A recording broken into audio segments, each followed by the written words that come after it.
students and welcome to our YouTube channel Rejoice Education।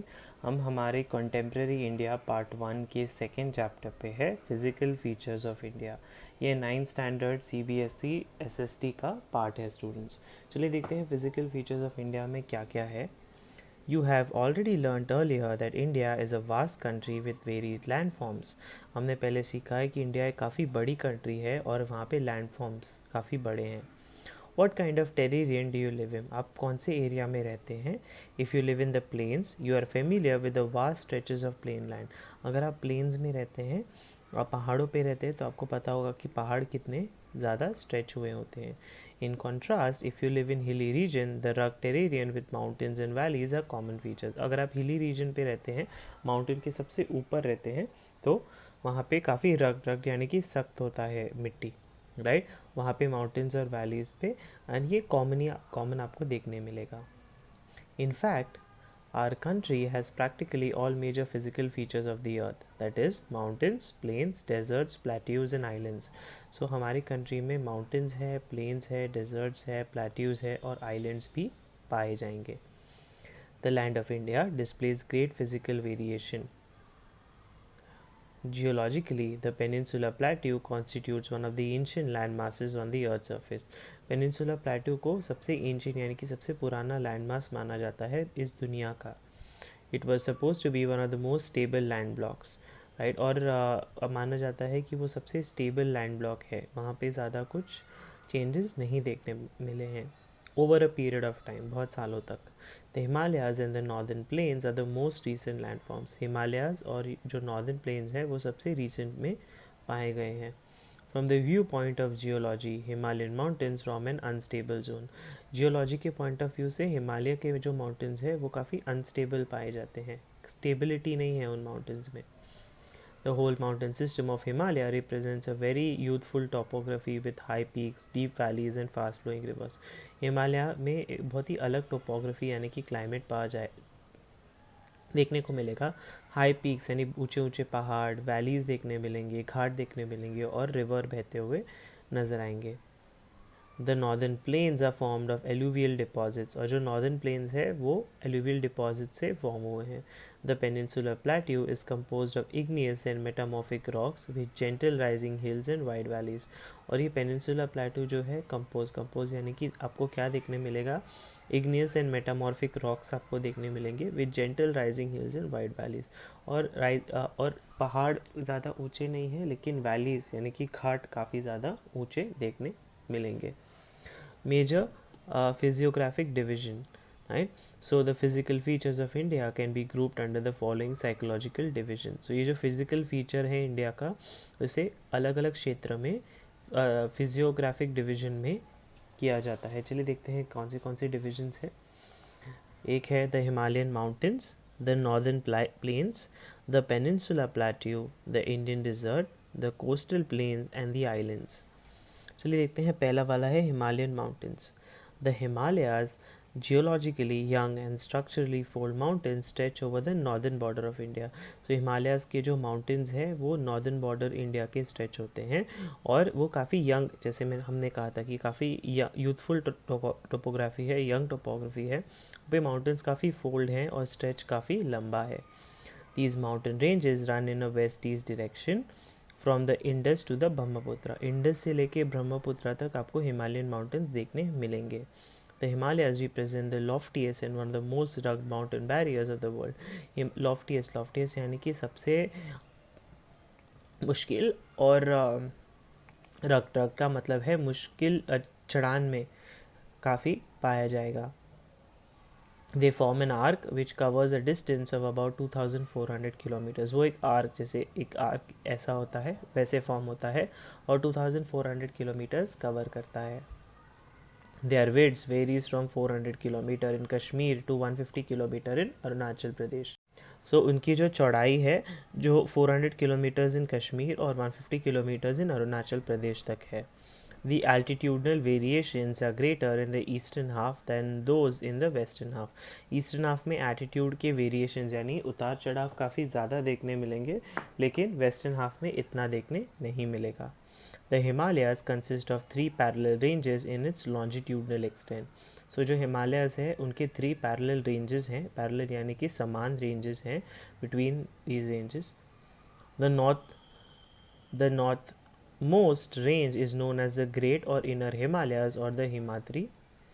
It is the most continuous range consisting of the loftiest peaks with an average height of 6000 meters. So Himadri जो है वो बहुत ही ऊंचा है, loftiest peak है, उसकी height है 6000 meters की. It contains all prominent Himalayan peaks और उनके उस हिमाद्री के अंदर छोटे छोटे prominent Himalayan peaks यानी कि उतार चढ़ाव आपको देखने नज़र आएंगे. यहाँ पे स्टूडेंट्स पेज नंबर 8 में आप हिमालयाज़ देख पा रहे हैं. देखिए कितना बड़ा स्ट्रेच है ये, और ये रहा ब्रह्मपुत्रा रिवर जो फ्लो होता है और कनेक्ट होता है हिमालय से, और ये इंडस रिवर है जो यहाँ से कनेक्ट हो रहा है स्टूडेंट्स. सो यहाँ पे आप देख पा रहे हैं कि इसका लैटिट्यूड और लॉन्जिट्यूड काफ़ी बड़ा है, राइट, इसलिए हिमालय को काफ़ी ऊंची पीक कहा जाता है. चलिए देखते हैं some highest peaks of the Himalayas. Mount Everest, Kanchenjunga, Makalu, Dhaulagiri, Nanga Parbat, Annapurna, Nanda Devi, Kamet, Namcha Barwa and Gurla Mandhata. तो ये सारे हाईएस्ट पीक्स है हिमालयाज़ के. The fold of the great Himalayas are asymmetric in nature. और ये जो फोल्ड्स हैं, ये जो सारे फोल्ड्स हैं वो असिमेट्रिक, असिमेट्रिक यानी कि ऊपर नीचे की तरफ है, उनकी हाइट में डिफरेंस काफ़ी ज़्यादा है. The core of this part of Himalayas is compose of granite. और ये जो कोर है, इसके बीच का जो पार्ट है स्टूडेंट्स, वो ग्रेनाइट से कवर किया गया है. It is perennially snow bound. आपने तो देखा ही होगा, पेरिनेरी स्नो बाउंड यानी पूरी तरह से स्नो से ढका हुआ है. And a number of glaciers descend from this range. और बड़े बड़े ग्लेशियर्स यानी कि आइस के जो बड़े बड़े क्यूब, जैसे आपके फ्रिज में बर्फ़ जम जाती है, वैसे हिमालयन पीक्स पे बर्फ़ जम जाती है, और वो पूरे डिसेंड यानी कि नीचे आना, एक रेंज से नीचे आती है. The range lying to the south of the Himadri forms the most rugged mountain system and is also known as Himachal or Lesser Himalaya. और जो रेंज है जो साउथ हिमाद्री से आती है उसे रक्ड माउंटेन कहा जाता है, और उसे हिमाचल भी कहते हैं. The ranges are mainly composed of highly compressed and altered rock. और ये जो रेंजेस हैं यहाँ पे हाईली कॉम्प्रेस यानी कि चिपक के, और ऑल्टर्ड रॉक्स यानी कि बड़े बड़े rocks.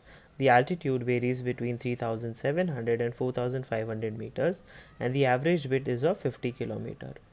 While the Pir Panjal range forms the longest and most important range, the Dauladhar and the Mahabharat ranges are also prominent ones. तो यहाँ पे धौलाधर और महाभारत रेंजेस भी आपको देखने को मिलेंगे. This range consists of the famous valleys of Kashmir, the Kangara and Kullu Valley in Himachal Pradesh.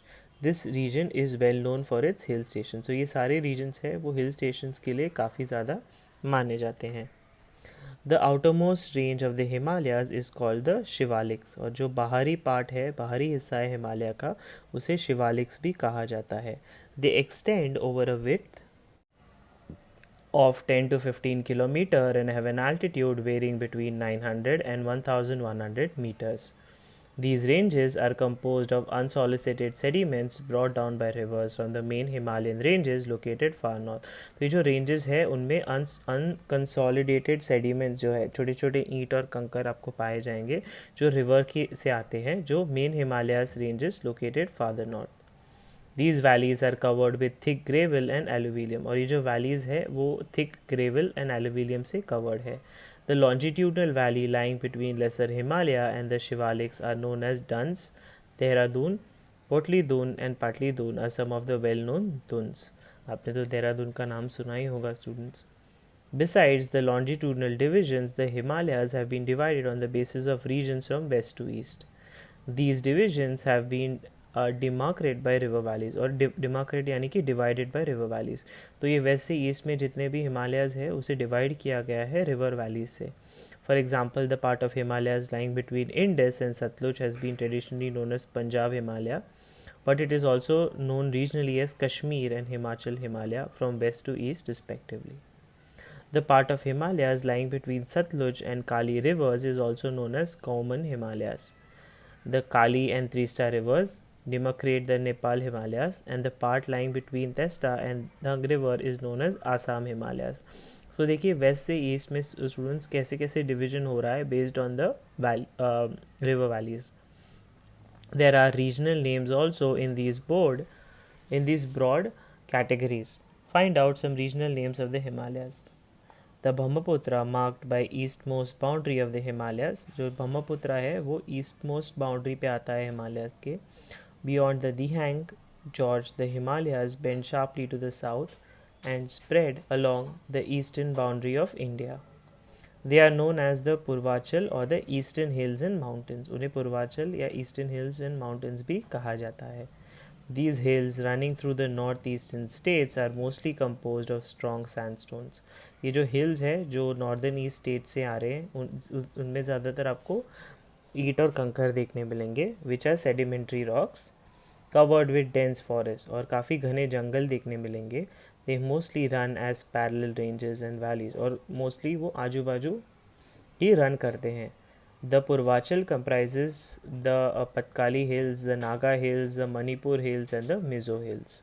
सो यहाँ पे एक मिज़ो हिल्स का फ़ोटो भी दिया है स्टूडेंट्स. देखिए कितने घने कितने छोटे छोटे पीक्स यहाँ पे दिख रहे हैं आपको. ये सारे हिमालयाज़ का पार्ट है. The northern plain. The northern plain has been formed by the interplay of the three major river systems, namely Indus, Ganga and Brahmaputra along with their tributaries. ठीक है, जो northern plain है वो कैसे बना है? वो three major rivers से बना है, Indus, Ganga and Brahmaputra. ठीक है. This plain is formed of alluvial soil. तो ये तो हमें पता ही है स्टूडेंट्स कि ये जो प्लेन है वो एलुविया सॉइल से बना हुआ है. The deposition of alluvium is a vast basin lying in the foothills of the Himalayas over millions of years.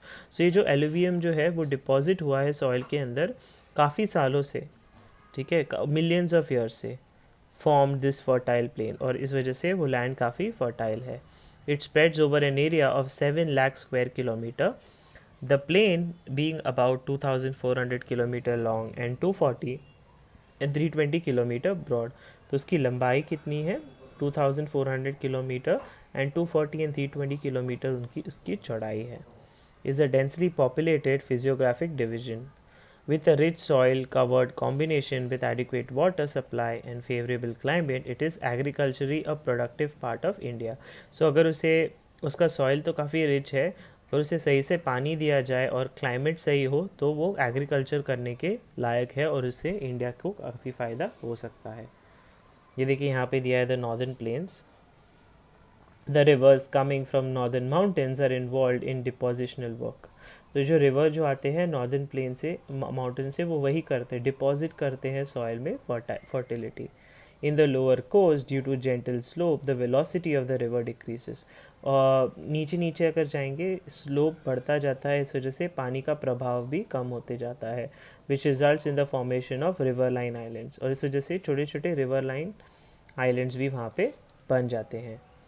The rivers in the lower course split into numerous channels due to the deposition of slit.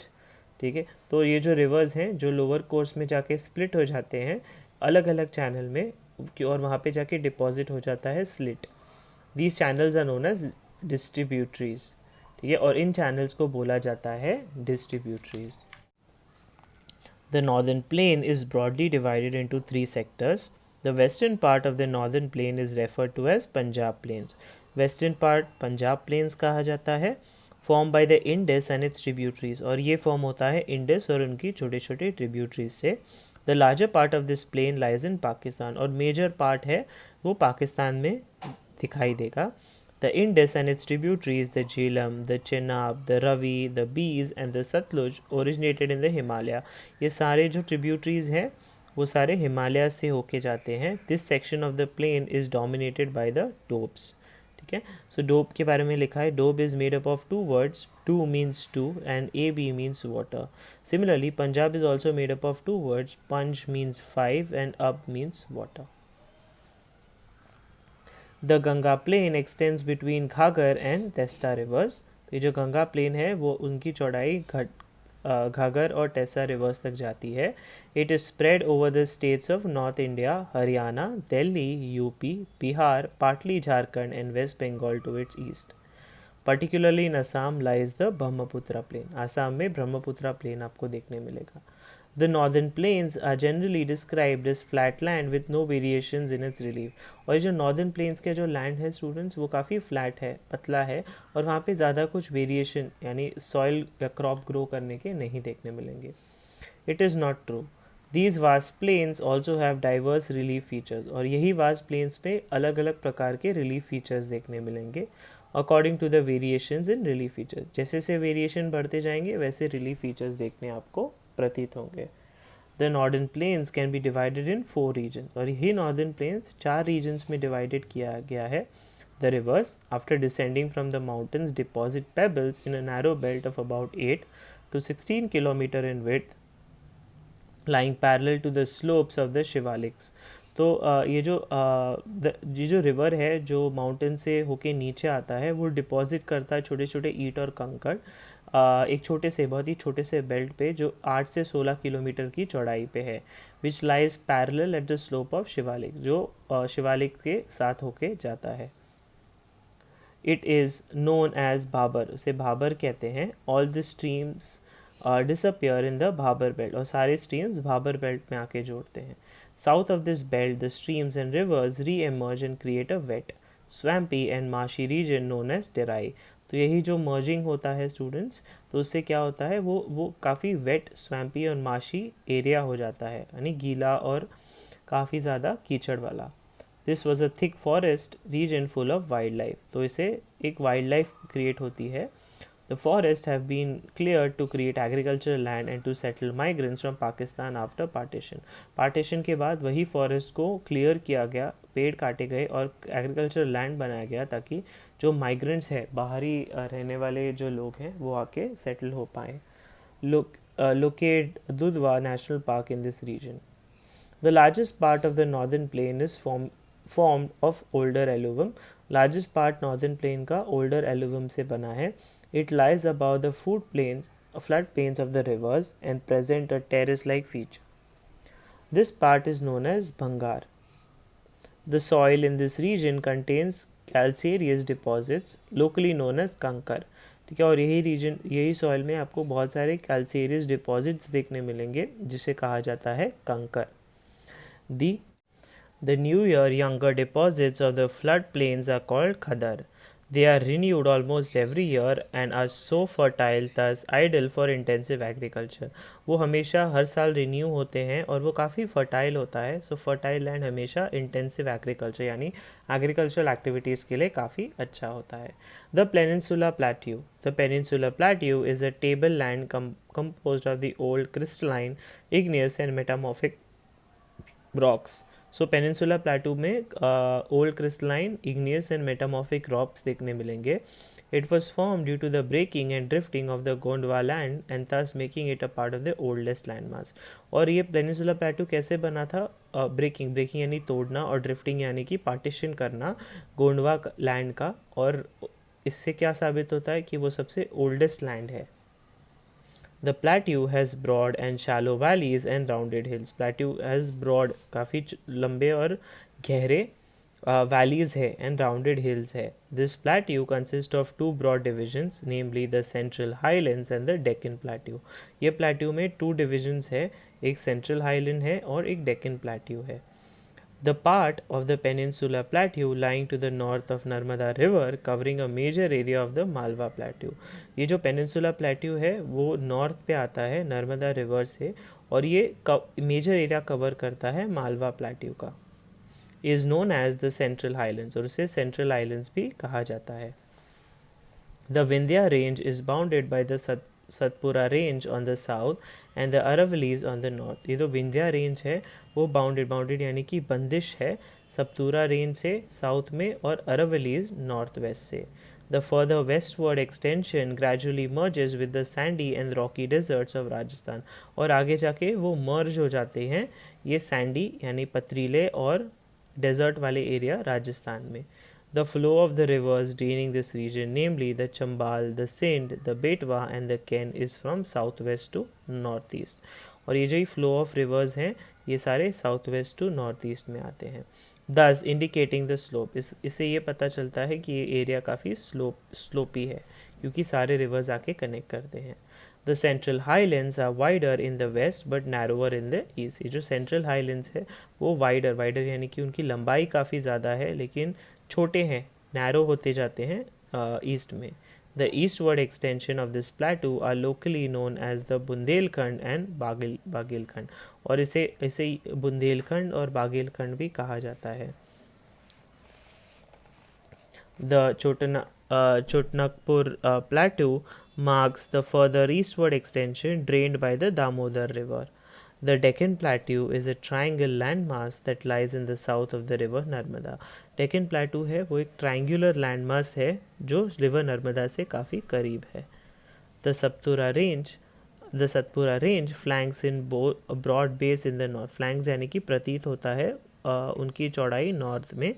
While the Mahadev, the Kaimur Hills and the Maika range from its eastern extensions. ठीक है, तो Mahadev, Kaimur hills और माइकाल range eastern extension से आते हैं. Locate these hills and ranges in the physical map of India. एक map लीजिए India का और ये हिल्स एंड रेंजेस को लोकेट करने की कोशिश कीजिए. The Deccan plateau is higher in the west and slopes gently eastwards. तो ये जो डेक्कन प्लेटू है वो बहुत ऊंचा हो जाता है वेस्ट में और कम कम होते जाता है जैसे वो ईस्ट की तरफ आते जाता है. An extension of the प्लेटू is also visible in the north east. और इसी का एक्सटेंशन आपको नॉर्थ ईस्ट में देखने मिलेगा. लोकली नोज है मेघालय, काफ़ी पॉपुलर है Meghalaya. Karbi Angilo Plateau and North Kachar Hills. It is separated by a fault from the Chotnagpur Plateau. और इसे सेपरेट किया गया है चोटनागपुर प्लेट्यू से. Three prominent hill ranges from the west to the east are the Garo, the Khasi and the Jaintala hills. तो ये सारे hills हैं वो काफ़ी पॉपुलर prominent है. The Western Ghats and the Eastern Ghats mark the western and the eastern edges of the Deccan Plateau respectively. Western Ghats marks the western और Eastern Ghats marks the eastern edge of the Deccan Plateau. Edge यानी कि end. Western Ghats lie parallel to the western coast. और ये Western Ghat जो है जो western coast से काफ़ी parallel है. They are continuous and can be crossed through passes only. और वो बहते रहते हैं जो पानी है और ये क्रॉस कर सकते हैं passes से. Locate the Thal, Bhor and Pal Ghats is the physical map of India. कोशिश कीजिए थल को भोर और पलघट को मैप में लोकेट करने के लिए students. The western Ghats are higher than the eastern Ghats. ये वेस्टर्न घाट्स जो हैं वो ईस्टर्न घाट से काफ़ी ऊंचे हैं. Their average elevation is 900 to 1600 meters as again 600 meters of the eastern ghats. तो उनका जो elevation यानी कि ऊंचाई है वो 900 to 1600 meters पे है और 600 meters of the eastern ghat. The eastern ghats stretch from the Mahanadi valley to the Nilgiris in the south. और ये जो eastern ghats है वो stretch होते हैं महानदी वैली और नीलगिरीज साउथ में. The eastern ghats are discontinuous and irregular and dissected by rivers draining into the Bay of Bengal. और ये जो ईस्टर्न घाट्स है स्टूडेंट्स वो काफ़ी रेगुलर नहीं है, वो डिसकंटिन्यूस है, इरेगुलर है. इरेगुलर यानी ज़्यादा देखने आपको नहीं मिलेगा. डिसेक्टेड बाय रिवर, डिसेक्टेड यानी रिवर्स से अलग हो जाते हैं, draining into the Bay of Bengal. The Western Ghats cause orographic rain by facing the rain bearing moist winds to rise along the western slopes of the Ghats. ये जो Western Ghats में है cause orographic rain यानी कि कम बारिश होती है और यही बारिश से moist पैदा हो जाता है विंड में, नमी पैदा हो जाती है to rise along the western slopes of the Ghats. The Western Ghats are known by different local names. The height of the Western Ghats progressively increases from north to south. The highest peak include the Anaimuri, which is 2,695 meters, and the Doda Beta, 2,637 meters. Mahendragiri, 1,501 meter, is the highest peak in the Eastern Ghats. ये सारे जो peaks है वो सबसे highest माने जाते हैं. Shevalli Hills and the Jawadi Hills are located to the southeast of the Eastern Ghats. तो शेवल्ली हिल्स और जवाड़ी हिल्स जो है वो लोकेटेड है साउथ ईस्ट में ईस्टर्न घाट्स के. Locate the famous hill stations of Udamangalam, popularly known as Ooty and the Kodaikanal. One of the distinct features of the Peninsula Plateau is the black soil area known as Decent Trap. सो एक बहुत ही अच्छा feature आपको peninsula plateau में देखने मिलेगा उसके black soil area का, जिसे कहा जाता है Deccan trap. This is of volcanic origin, hence the rocks are igneous. और ये वॉल्केनिक इरप्शन की वजह से हुआ है, ज्वालामुखी की वजह से हुआ, इसलिए उनके रॉक्स कैसे हैं, इंजीनियस है. Actually, these rocks have denuded over time and are responsible for the formation of black soil. Denuded का मतलब है degraded students. इसका जो fertility है वो कम होते गया है और इस वजह से वो black soil में convert होते गया है. The Aravalli Hills lie on the western and northwest margins of the Peninsula Plateau. Aravalli Hills जो है जो western और northwest margins पे होते हैं जो Peninsula Plateau में है. These are highly eroded hills and are found as broken hills. Eroded का मतलब है वहाँ पे एग्रीकल्चर या कोई भी पर्पज़ पे लैंड यूज़ करना सूटेबल नहीं है क्योंकि वो eroded है, और इसे broken hills भी कहा जाता है. They extend from Gujarat to Delhi in the southwest northeast direction. The Indian Desert. The Indian Desert lies towards the western margins of the Aravalli Hills. तो Indian Desert जो है वो western margins में है Aravalli Hills के. It is an unadulterating sandy plain covered with sand dunes. आपने देखा होगा डेजर्ट में बहुत मिट्टी होती है और वो मिट्टी सैंड ड्यून्स यानी कि एक चद्दर होती है, जैसे लगता है कि चद्दर उड़ी गई है सैंड की किसी ने. This region receives very low rainfall between 150 mm per year. 150 mm का रेनफॉल होता है, इस वजह से ये डेजर्टेड एरिया है students. It has arid climate with low vegetation cover. Arid यानी कि काफ़ी गर्मी वाला क्लाइमेट है, इस वजह से वेजिटेशन यानी फूल पौधे भी कम ग्रो होते हैं. Streams appear during the rainy season. और स्ट्रीम्स जो है वो सिर्फ रेनी सीजन में दिखाई देते हैं. Soon after they disappear into the sand as they do not have enough water to reach the sea. और वो सैंड में दब जाते हैं क्योंकि उनके पास इतना पानी नहीं होता कि वो नदी तक पहुंच पाएँ. Luni is the only large river in this region. और लूनी ही एक ऐसा रिवर है जो सबसे बड़ा है. The Indian Desert. Barchans, crescent-shaped dunes cover large area, but longitudinal dunes become Barchans जो crescent shaped dunes है वो larger area cover करते हैं, लेकिन longitudinal dunes जो हैं become more prominent near the Indo-Pakistan boundary. If you visit Jaisalmer, you may go to see a group of Barchans. The coastal plains students. Coastal plains में देखते हैं क्या है. The Peninsula Plateau is flanked by a stretch of narrow coastal strips running along the Arabian Sea on the west and the Bay of Bengal on the east. So ये जो Peninsula Plains है वो flanked यानी कि बिखरे हुए हैं एक stretch से, narrow coastal strip से, जो दौड़ता है Arabian Sea west में और Bay of Bengal east में. The western coast, sandwiched between the Western Ghats and the Arabian Sea, is a narrow plain. और ये जो western coast है जो Western Ghats और Arabian Sea के बीच में है वो काफ़ी narrow है, काफ़ी छोटा है. It consists of 3 sections. The northern part of the coast is called the Konkan, which is Mumbai, Goa. The central stretch is called Kannad Plain, while the southern stretch is referred to as Malabar Coast. यहाँ पे देखिए coastal plains कैसे हैं students. Coastal plains है सारे. The plains along the Bay of Bengal are wide and level. और ये जो प्लेन्स है बे ऑफ बंगाल के वो काफ़ी ऊंचे हैं और काफ़ी लेवल पे है. In the northern part it is referred to as northern CIR, while the southern part it is known as Coromandel Coast. Large rivers such as the Mahanadi, Godavari, Krishna and Kaveri have formed extensive delta on this coast. ये जाके इस coast पे मिले हैं. Lake Chilka is an important feature along the eastern coast. और lake Chilka जो है वो काफ़ी ज़्यादा महत्वपूर्ण है ईस्टर्न कोस्ट में.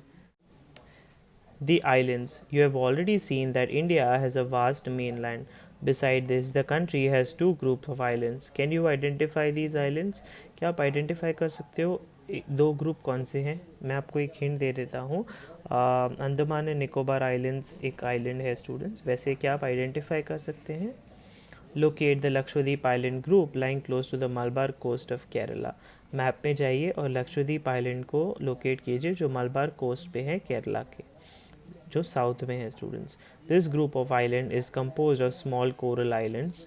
Earlier they were also known as Lasadive, Minicoy and Amindive. In 1973 these were named as Lakshadweep. It covered small area of 32 square kilometer. Kavaratti island is the administrative headquarters of Lakshadweep और Kavaratti island जो है वो headquarters माना जाता है Lakshadweep island का. This island group has great diversity of flora and fauna. The Pitti island which is uninhabited has a bird sanctuary. जो Pitti island है विच इज़ अनइनहेबिटेड उसमें एक बर्ड सेंचुरी भी पाया जाएगा. Now you see the elongated chain of islands located in the Bay of Bengal extending from north to south. These are Andaman and Nicobar Islands. They are bigger in size and are more numerous and scattered. काफ़ी बड़े हैं और बिखरे हुए हैं. The entire group of islands is divided into two broad categories, the Andaman in the north and the Nicobar in the south. It is believed that these islands are elevated portion of submarine mountains. और ऐसा माना जाता है कि ये जो islands है वो elevated portion यानी पानी से होकर ऊपर आए हैं माउंटेन से. जो माउंटेन्स पानी के अंदर थे उससे होकर वो ऊपर आए हैं. These island groups are of great strategic importance for the country. और ये जो island group है वो काफ़ी ज़रूरी है इंडिया के ग्रोथ के लिए. There is great diversity of flora and fauna in this group of islands too. ये flora and fauna की diversity आपको देखने मिलेगी. These islands lie close to equator and experience equatorial climate and has thick forest cover.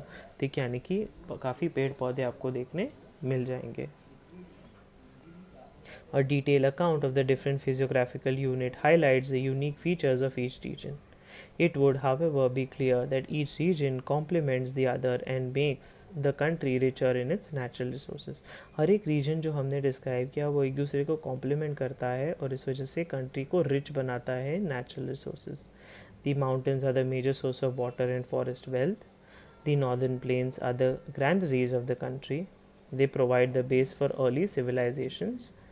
The plateau is a storehouse of minerals which has played a crucial role in the industrialization of the country. तो ये जो प्लेटू वाला area है वहाँ वो एक store house यानी कि एक वेयर हाउस है मिनरल्स का जो काफ़ी महत्वपूर्ण रहा है इंडिया के इंडस्ट्रियलाइजेशन के लिए.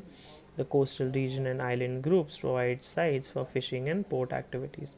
और ये जो coastal region है island groups के वो fishing और port activities के लिए मशहूर है.